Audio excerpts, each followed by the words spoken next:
Good morning, everybody. Welcome to the November 2025 District Data Coordinator meeting for component districts of the Mid-Hudson Regional Information Center. We are recording this meeting, so let's get to it.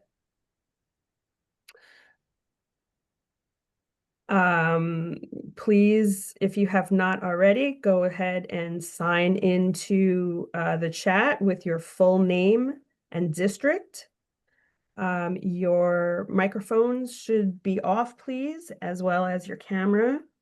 There we have it. Our agenda for today includes the following categories that we usually attend to. So we have our welcome to you this morning. We'll share some logistics. We'll go to due dates and timelines, updates and reminders, share a couple of new things with you. We will look forward, and then time permitting, we will have some time for questions and answers at the very end. What's not included there is the BOCES conversation. So after our 60-minute DDC meeting, if the BOCES could please stay online, we'll have a 30-minute meeting for you following this DDC meeting. So we're going to go ahead and start off with our due dates and timelines. And Michelle, it's all you. All right. Thank you, Helen. And good morning, everyone. There are several dates of interest that we'd like to highlight for November and December. And upcoming slides will dive into several of these tasks in greater detail. Before we get started, please note the links at the top.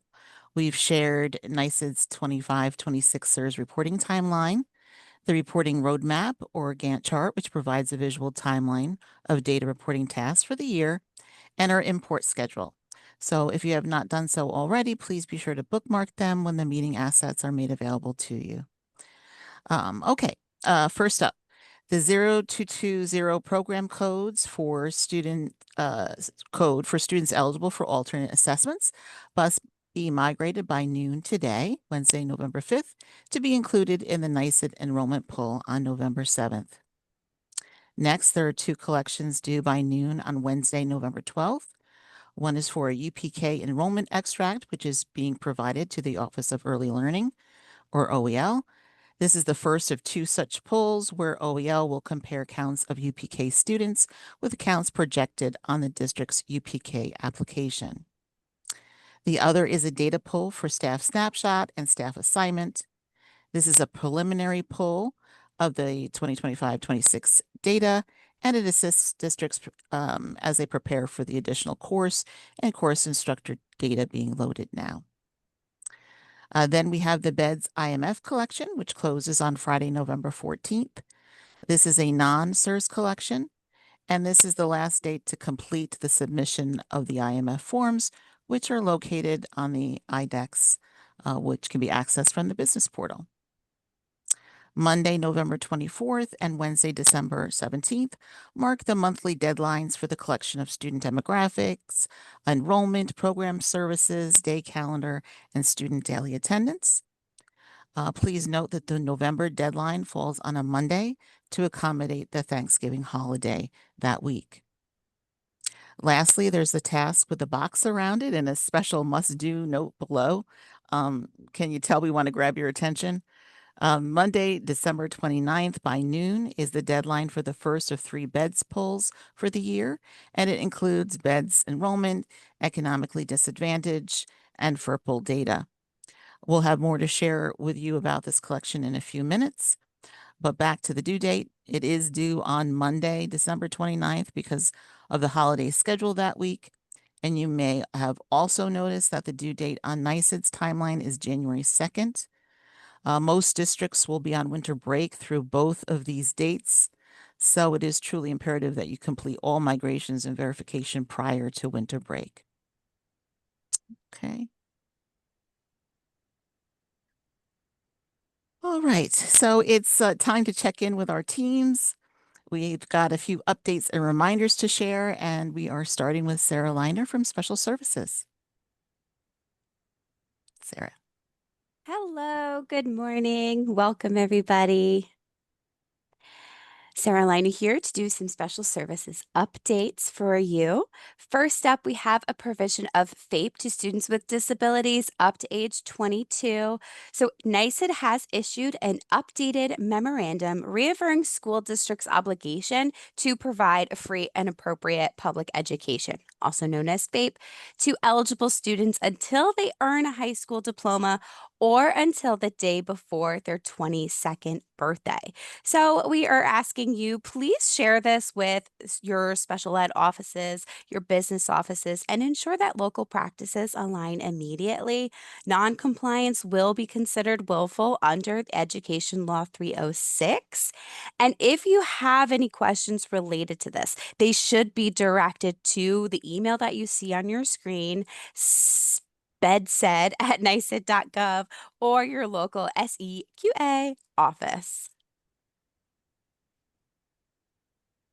Next update I have for you is about our Title I. So your district should be making sure that your Title I information is being imported into Level 0 so it is available for you to migrate.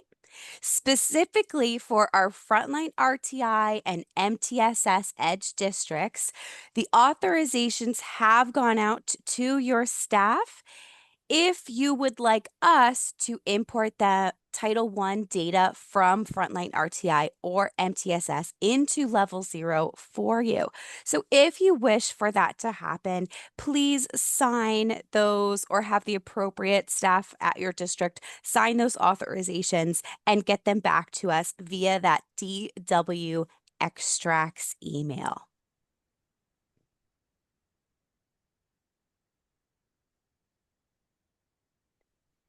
And then last reminder for you is your bed stay reminder. So your special ed offices are in full bed stay data swing right now. We are still going through our bed stay workshop. So I've been working very closely with them. So this is a reminder to you guys, make sure you are migrating this data frequently. And if you are seeing errors related to your special ed students, not just bed stay errors, but program fact, demographic, enrollment, everything that makes that student, make sure you're reaching out to your special ed office staff to ensure that these errors are getting resolved in the source systems. The certification date for bed stay is Tuesday, January 20th, 2026, because Monday is a holiday. And the last day you have to migrate is that Wednesday before, January 14th, 2026. Keep in mind, when that lies on the calendar, we're coming up on Thanksgiving, as Michelle just mentioned. After that, in December, we have winter break. You're coming back in January. We want to make sure this data is getting updated and migrated more frequently so your special ed office is ready to hit the ground running in January. And I believe that's all I have for you today. Thank you all so much and have a good one. Thank you so much, Sarah. Always appreciate hearing from you. Next up, we have some information from testing services, and Mia is going to be presenting today. Take it, Mia. Good morning, everyone. So for those who may not know me, my name is Mia, and I work alongside with John and Lori. And we'd have a couple updates for you. So first updates we have is for August regions. The results are available in the SIRS 653. If you have any missing results, just let us know so we can help you out. For January regions, it's coming up quick. Spreadsheet, sort choice, and non-secures are all due the 7th, so that's this Friday. So just make sure if you haven't sent it to us, just send it to us in email. For NYSETEL, the results are in the SIRS 650. Answer sheets have been printed and delivered if you requested any.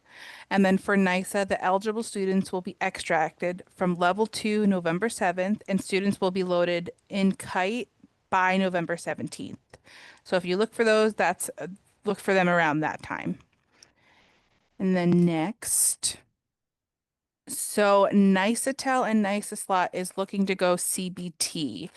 And a memo was sent to the superintendents and principals. It's called WIDA. And they're looking for the 2026-2027 school year to do Oh, well, Mia, you're Do frozen. that Oh, there she based. goes.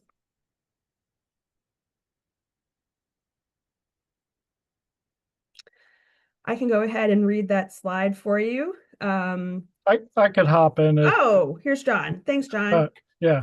So, uh, as Mia was saying, a memo was sent It's out. on. All right, so New York's joining the WIDA consortium, so it's like 42 states with it, but the plan is for 26-27 school year.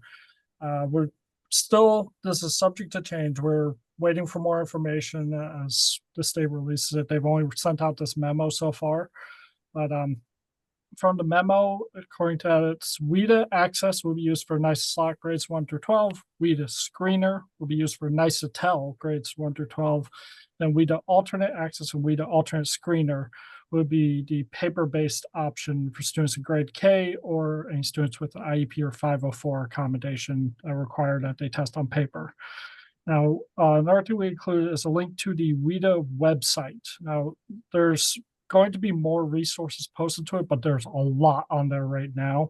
So if you take a look at the site, you can see sample tests, sample score reports, rubrics, handouts, just something to kind of prepare and take a look at beforehand, since this is coming up for next school year. So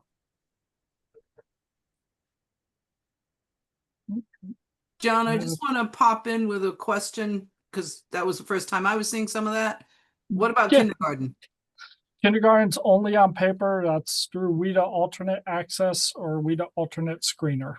That's the plan. Oh, okay. As, All right. as we've been told. Thanks. All right. Thanks. Like I said, everything's subject to change. I mean, they were talking about going full CBT in like 2015. So we'll see if it happens. Thanks. Awesome. Thank you, testing. And Also, sorry about that, guys. I don't know what happened. I realized I froze, but so sorry. no worries. We're glad you're unfrozen.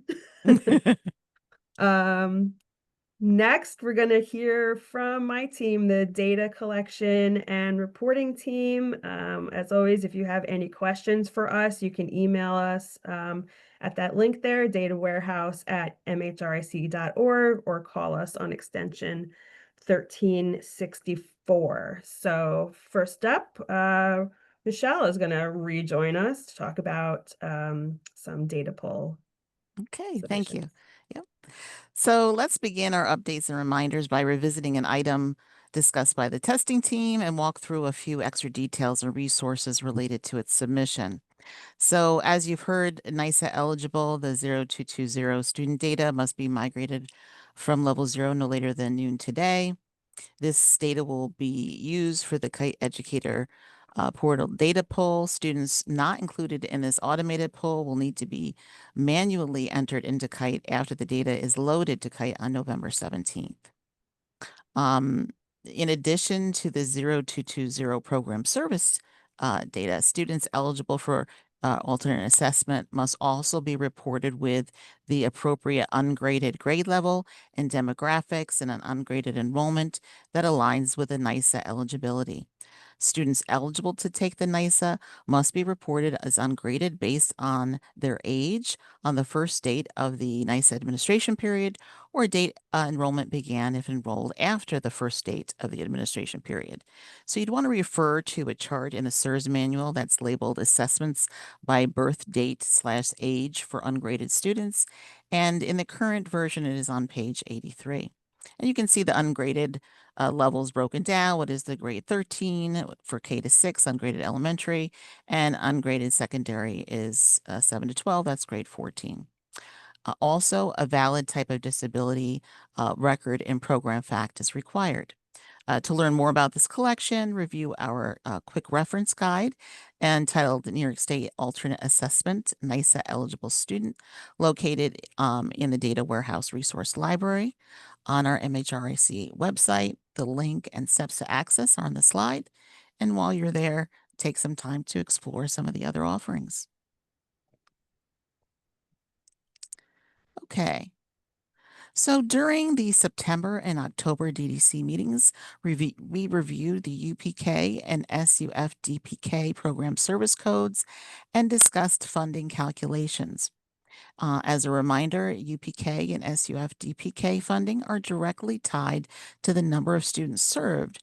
So it's essential that your enrollment and demographics and program service data are migrated on a regular basis.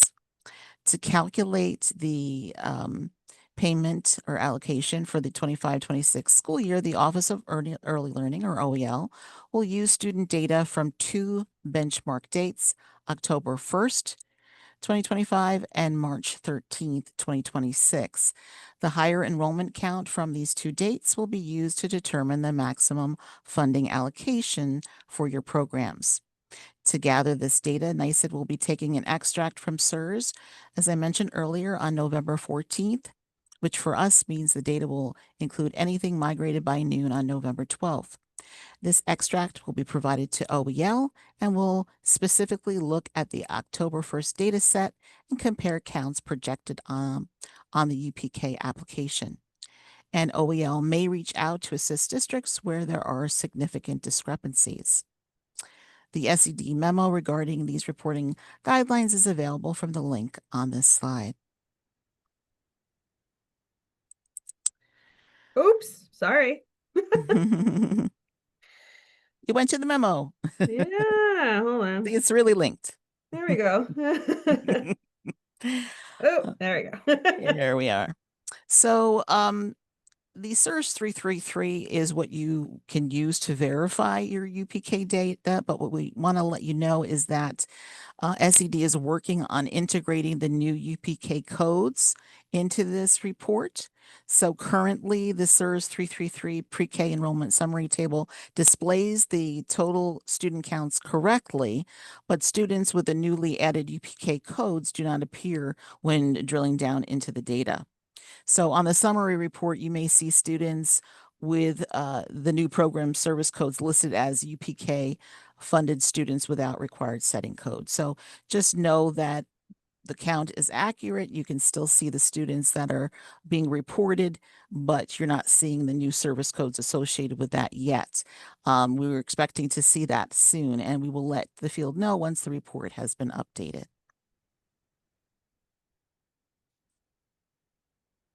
Okay, so as we mentioned in our opening review of the timeline, there is a preliminary data pull for both staff snapshot and staff assignment this month. The data must be migrated from level 0 by noon on November 12th.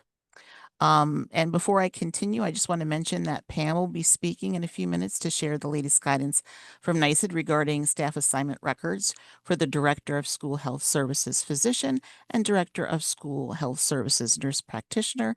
So please hold any questions on that topic until her update. She'll be able to provide the most current information. So with staff snapshot reporting, now is a good time to verify that all staff that should be reported to staff snapshot are extracting from your financial software. You'll especially want to ensure that all teachers are reported correctly with the teacher title and all principals are being correctly reported with the principal title. For staff assignment reporting, while there may be a few exceptions, the basic rule of thumb is that any assignment listed in the SERS manual should be reported if the position exists within your LEA. As a reminder, staff assignments for nurses, school nurse teachers, school nurse RN, and licensed practical nurse LPN, school counselors, school social workers, and school psychologists require percent time assigned and assignment field reporting. Please refer to the SERS manual for any additional details there. In addition to resolving any outstanding level 0 errors for staff snapshot and staff assignment, you'll want to regularly consult your level 1C error report and level 1 data quality report to address any errors or warnings. And you can use the SERS 320 to verify staff snapshot and the SERS 334 for staff assignment in level 2. Okay, now let's return to the topic of BEDS verification. We strongly encourage you to begin your BEDS verification now if you haven't already, so you can wrap it up before winter break. To stay on track, we also recommend setting earlier internal deadlines to ensure everything is completed on time. And if you're looking for some tips and strategies to make the process smoother, don't worry, we've got you covered with this microlearning tutorial. Once you receive the meeting assets, just follow the link or scan the QR code on this slide to get started. P.S. If you'd like to check out the tutorial before the assets are sent, it is also posted in the bed section of the Data Warehouse Resource Library on our website. Although contained in one tutorial, there are 3 modules. Module 1 is called The Basics. It answers questions like, what LEAs are responsible for verifying BEDS reports? And so public and charter schools are. It is not required for BOCES. What are the BEDS reports? So you can see those reports listed on the slide, the 312, 314, 316, 19, 323. When does NYSED collect the BEDS, the data from the BEDS reports? Well, 3 times a year. That would be January, March, and August, but the August is really reflective of the data as of the end of the school year, June 30th. And what is the purpose of the collection? So you can see that outlined on the slide there as well for state aid calculations, for targeted federal program aid, and also for public reporting on data.nysed.gov. So those are the types of things that you will see in the basics module 1. In this module, you'll also learn the top 3 tips, with tip number 1 being the reports only include students enrolled as of BEDS Day. Students who left prior to BEDS Day or enrolled after BEDS Day would not be included on the BEDS reports. And I know that that may seem obvious, but it's an important reminder, especially for anyone assisting, who may be assisting with the verification process. Module 2 is aptly entitled More Tips. It covers 4 additional tips designed to simplify the process. And Module 3 is called Recommended Verification Strategies by Report. And this module provides suggestions as to who should help verify the BEDS reports. As we all know, it takes a verification team, takes a village to get the work done. And with that, I will pass the baton over to Pam, who will share some additional updates and reminders. Okay. Good morning. Michelle did make me nervous when she said I was going to talk about something, and I had to quickly flip ahead and say, oh, yes, I am. So not yet, but that's still coming, just to keep you hanging there a little bit. All right. First, we're going to bring back what was probably your favorite slide from last year.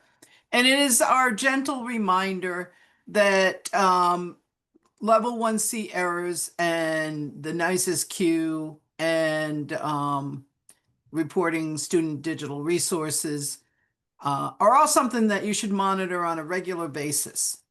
Okay, they'll give you an indication of where you stand and what needs to be done. And as you can see, our Level 1C error count and warning count are quite high, not unexpected necessarily at this time of the year. But we want to draw your attention to a few of those specifics, errors that are coming in the next slides, and just to kind of reinforce why it's important to clean those up. Okay, we'll do that, and then there are currently 13 students on the NYSES hold queue. These are students who are reported, and the NYSES algorithm couldn't determine if they were a match to a student previously reported in New York State. Manual intervention is required by the district to go in and to review potential matches and decide whether this is a new student or does match to an existing student. And it does require a little bit of investigation at times into this.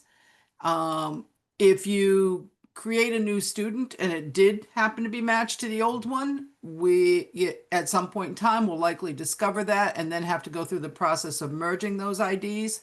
And if you say it matches, but it really didn't, then we have to go the process of unlinking and unmerging those IDs, which, usually we find when an error occurs. So do your research, and as much as possible, try to match these students accurately to the potential candidates, or create a new one if necessary. Okay, and then finally, student digital resources. 30 out of our 51 districts have so far reported no records for student digital resources. Preliminary data is due by January 21st at noon. Certification states that you have a process in place to ensure accurate data. So SED might conclude that process is a required process. So if you don't have a planned process in place, then you would not be able to certify that area of your data. So we recommend that you continually work towards improving those numbers. We realize it is a difficult collection, and we will keep you posted on where we stand overall, just to continue to encourage you to do that. So next we have a slide on our level 1C error messages.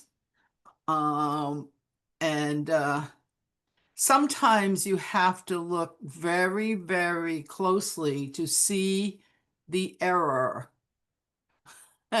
Helen will give you a hint on what that means if she has her pointer in place.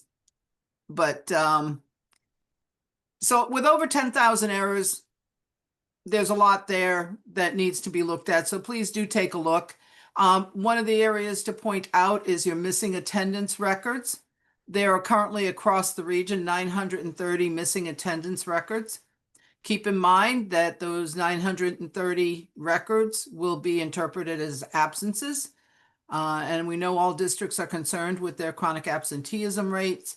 930 is a high number, and if you can eliminate some of those and report accurate attendance, that would help out towards your chronic absenteeism.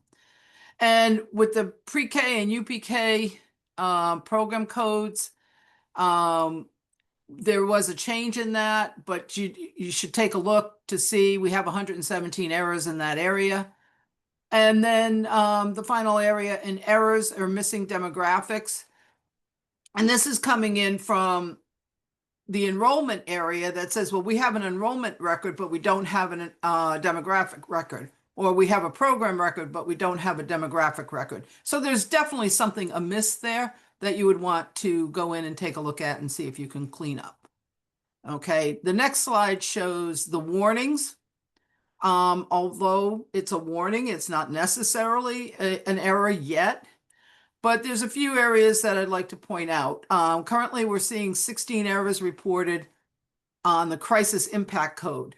And those errors are saying that a student is reported with a crisis code, but they were reported in a prior year, reported last year also with a crisis code. The guidance is that crisis codes should only be reported for the first year in which a student enrolls. So those records should probably be ended as of June 30th and not reported in the current school year. We're seeing over 5,000 errors where the service provider beds code does not match with the enrollment location. This has been something relatively newly added over the last couple of years. State is looking for those numbers to align. One thing I do want to point out here, though, say, for example, you have an ELL student who moved from your elementary school to your middle school. Your provider should be changed. I would not recommend just going in and changing the record on the provider, but you should be ending the current record as of June 30th of last year and creating a new record for this year with the new provider. Okay, so although it's tempting just to go in and change, you're really, removing historical information if you do. And here's an important one. We have 160 students reported as eligible for alternate assessment, but they do not have an ungraded grade level reported. Okay, and as Michelle stated, that needs to be part of a valid record for an alternately assessed student, and it is due by today. So I would highly recommend, going in and checking your level 1C errors to see if you have any students who are falling into this category.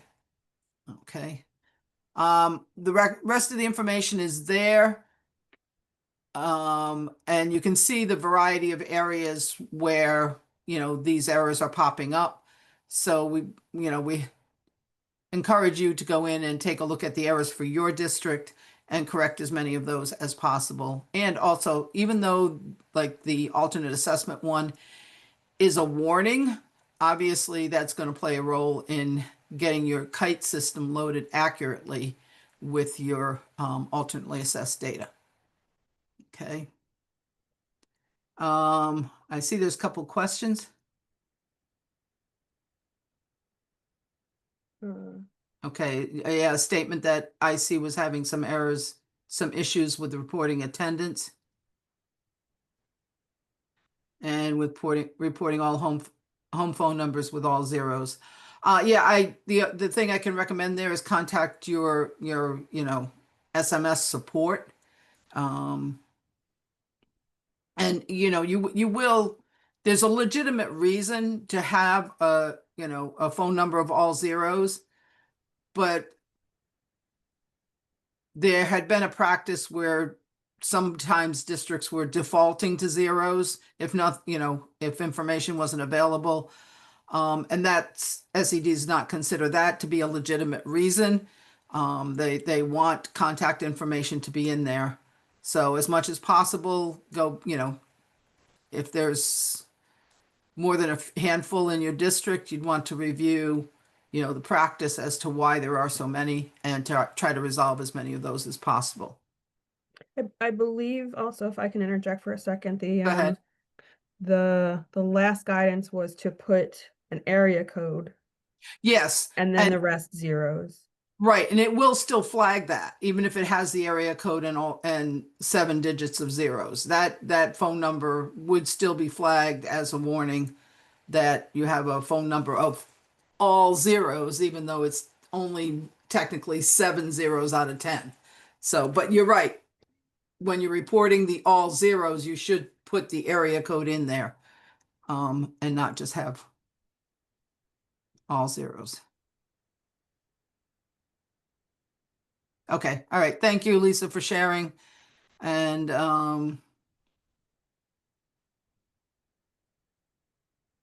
okay. Yeah. And I understand, I was reading Tabitha's comment about there having some issues with importing the FERPL data.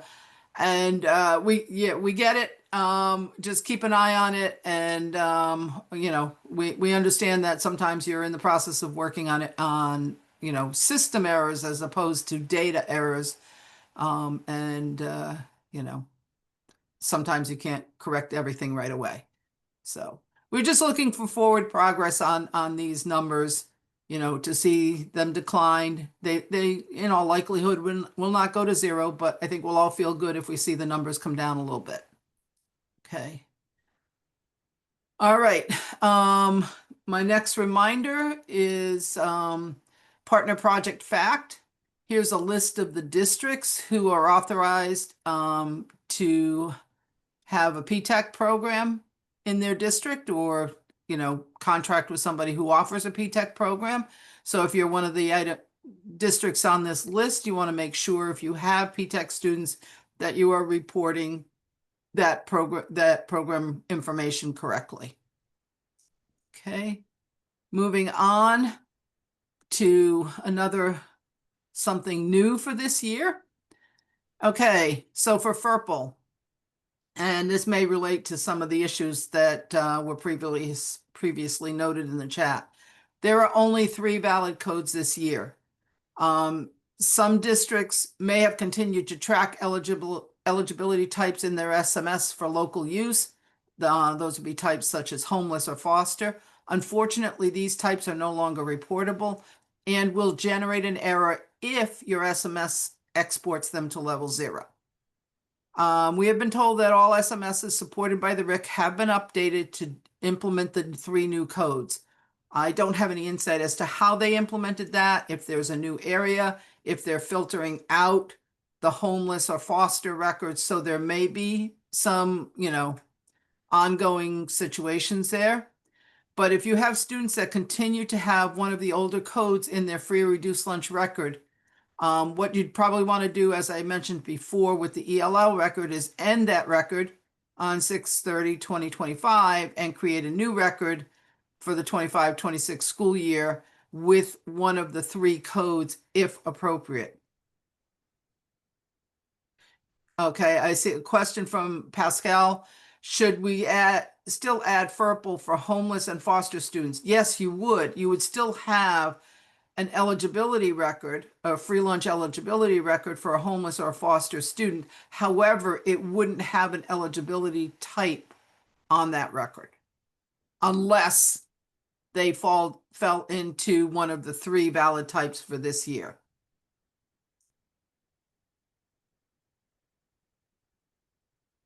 Okay, okay, I see some additional, I'm going to read this as I go. We are still tracking this in School Tool. Okay, leaving homeless, migrant, and foster. I simply export the program service file from School Tool, open it in a spreadsheet software, and clear the reason column, save and import into level 0. That's definitely a workaround for now.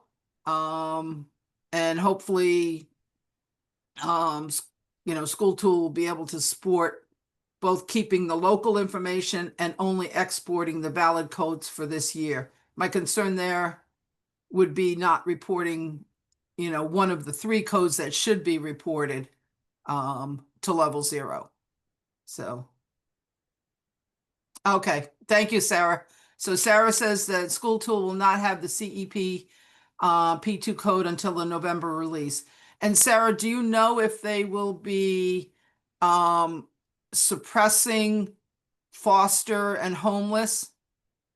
They are working on that. They're trying to write up a script to do that. Okay, perfect. Okay, I was speculating. Thank you for the confirmation there. I was hoping that it would be implemented that way so districts can still continue their local tracking.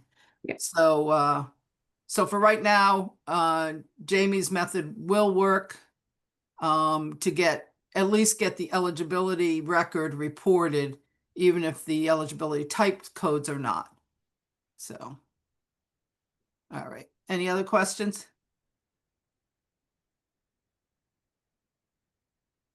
Okay.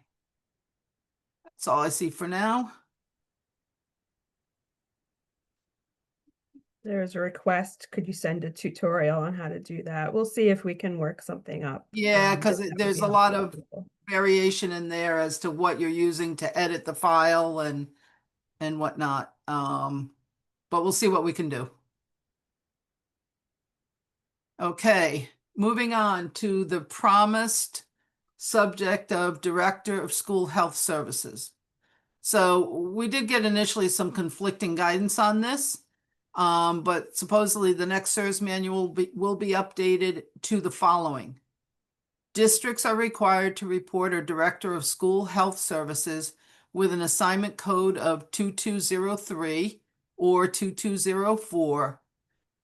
That's the official line, but it breaks down into if staff serving in this capacity are employed by another district or BOCES, report them using the rules for itinerant staff. Okay, so you would report them, but they would be identified as itinerant. Okay, for health services staff who are contracted, and I think this hits a lot of our districts, from a private entity and do not have a Teach ID, do not report them to SERS, but include them in question 8 of the BEDS IMF form. If there is currently no staff person serving in these roles, no SERS record will be submitted. Okay. So you have those situations where they're employed by your district, in which case you're going to report them. If they're employed by a BOCES or another district and you contract with them, you would report them as itinerant. If they are contracted from a private entity and do not have a Teach ID, you do not need to report them to SERS, but you do need to report them in the BEDS IMF form. Okay. Any questions on that? Either I confused them or it's clear. I'm think going it's to pretty vote clear. for clear. Okay. All right, and my final slide, just a reminder on reporting students who are not vaccinated. This reporting requirement has not changed, but we've seen a lot of questions lately as to what to do. They should be exited with a 4:30 exit code on the date that they are determined to be no longer eligible to be in attendance. And they can be re-enrolled. They should, if they're compulsory school age, they should be re-enrolled on the following day with an 8300. That'd be a compulsory school age student who is not attending, unless they enroll in homeschooling with an IHIP or transfer to a non-public school. Okay. Now, the link at the bottom, there's a lot of rules around the immunization requirements. And this is not something that you're going to be making the determination on. Your health services department or your director of health, who we just talked about, is going to be making this determination. There's a lot of rules as to, the status that the student is in, if they have been fully immunized, if they've been partially immunized, if they have appointments scheduled. It gets very detailed. So your point of contact, the determination should be being made by your health services department. And once they notify you that a student is no longer able to attend, that's when you're going to implement this and exit them on the 4:30. Should be getting the date from your health services department, and then keeping in touch with them as far as what that's, when that student's status changes. So the complexity is really in the health services provider part. Once they've determined the student is not eligible to attend, it's relatively straightforward from an enrollment perspective that you would simply exit the student and re-enroll them with an 8300 if they are of compulsory age.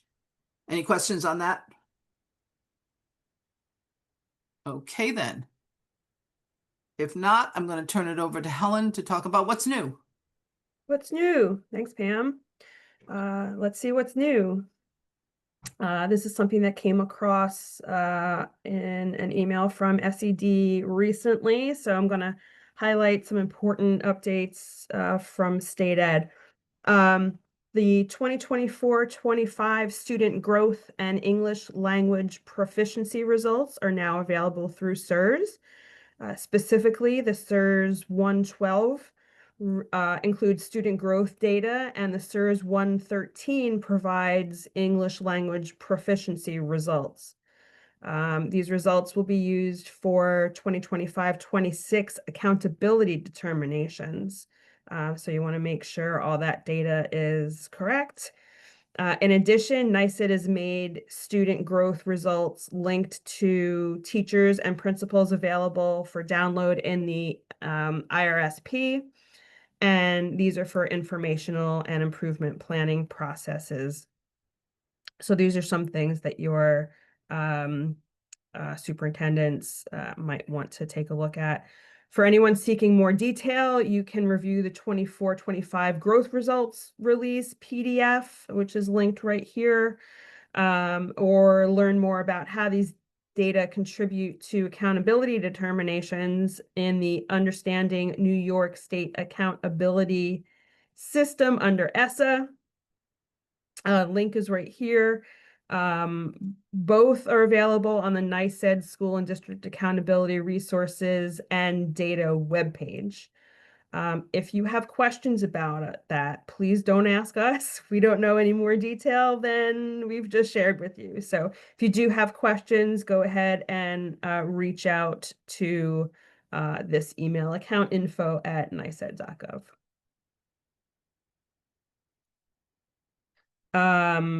Arlene asked if the 25 Regents results are still embargoed. I don't have an answer to that question. I haven't.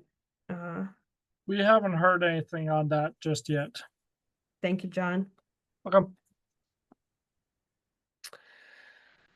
This is another NICEAD update level 0 historical is open. I know a number of districts have already been working in 0 historical already, but in case you weren't aware, it is now available for the 24-25 school year.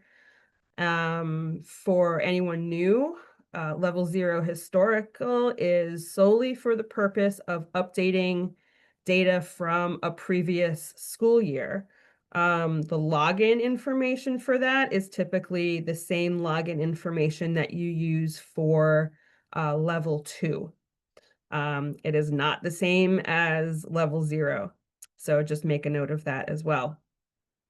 And you can see here all of the domains in which you can make your student data updates. And initially, transactions were held for the first week or so after NICEAD open level 0 historical, but they are now processing, to my knowledge, they are now processing new updates overnight. So they should appear in Cognos the following day. So this one is not a NICEAD update, but it is an update based on the MHRIC's relationship with MHRIC, because they are the ones who ultimately process your data to NICEAD. So since MHRIC's deadlines have been pushed forward because of the Thanksgiving, Christmas, and New Year's Day holidays, the MHRIC's deadlines have also been pushed forward. So please make a note that the following Monday deadlines replace our usual Wednesday deadlines. And those are right here. So November 24th, December 22nd, and December 29th.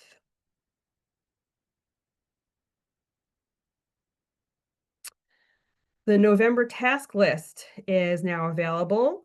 You can find that at the link right here. This is a valuable resource for anyone looking to stay on top of or even ahead of your data programming requirements. Just to note, we also always share a resource at the beginning of the task list. And that is meant to remind you that behind every number and every code and every deadline, there's a student, an actual person. So this month spotlights November as National Adoption Month. So if you're interested in that, there's a link there for you once you're in the task list.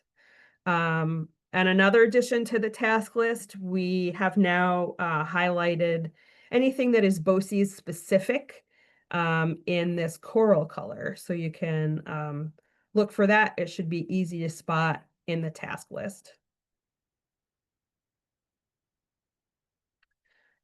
There are some more additional level 1 report guides for you that Sam has created.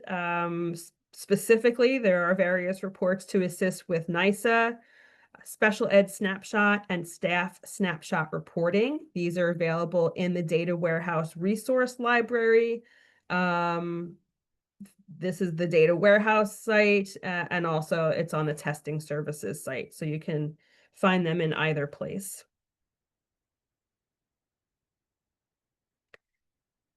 Looking ahead, this is the list that we share every week. It gets, every month. It gets updated monthly. So this is the list of the 25-26 meeting dates with registration links, as well as the recording links for our prior meetings. So you can view September and October here. One thing I did want to mention is that there were some people who were having difficulty registering for the February meeting. So this link has been updated. If you were having trouble with February, please know that there's a new link there, so you can go ahead and register for that meeting. Next month's meeting is scheduled for Tuesday, December 2nd. Yeah, there it is. And we will see you then. Let's see. Okay. We've just included these slides here, the contacts and links and resources for your convenience, so that you don't have to look for them in a previous slide deck. If you need these, they're going to be in every slide deck. As well as a reminder about our help desk schedule, emails or calls received outside of the hours listed here will be returned on the following business day. Also, we're closed on holidays. So if you're not watching football or eating turkey, and send us something on Thanksgiving, just know that we are also in a tryptophan induced state, and we're not going to be responding to you until we get back to the office. Okay, so we do have about 10 minutes left. If there are any questions, any further questions, we would be happy to entertain them. You can either put them in the chat or feel free to unmute yourself. Hi, this is Kathy Hoey from Spackmankill. Hi, Kathy. Hi. So on the free and reduced, if a student is not direct certified, but we do have, you know, an application, so everybody's getting free lunch now, right? And we're only reporting the students who are either direct certified or have demonstrated financial need by filling out the application, right?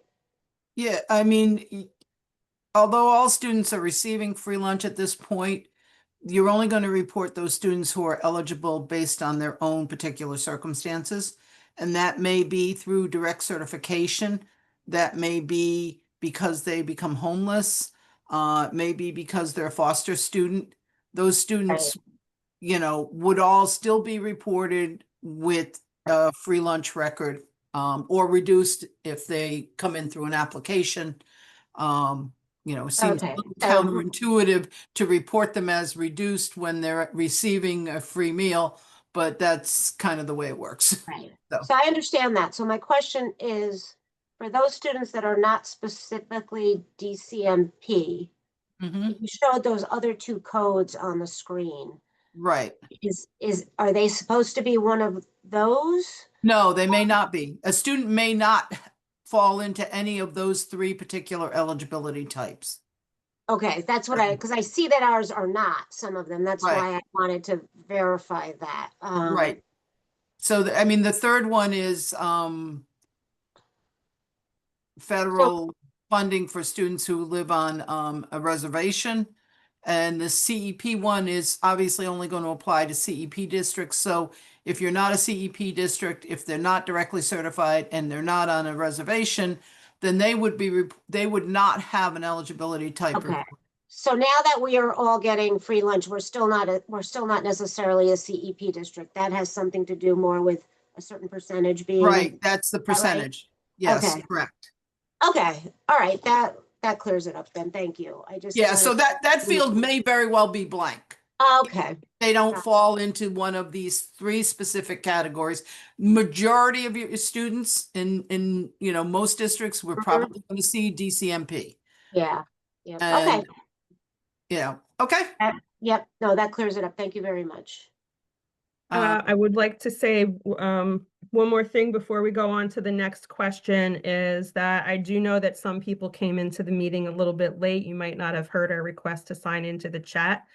The reason why we ask you to sign into the chat is that's the record that we use in order to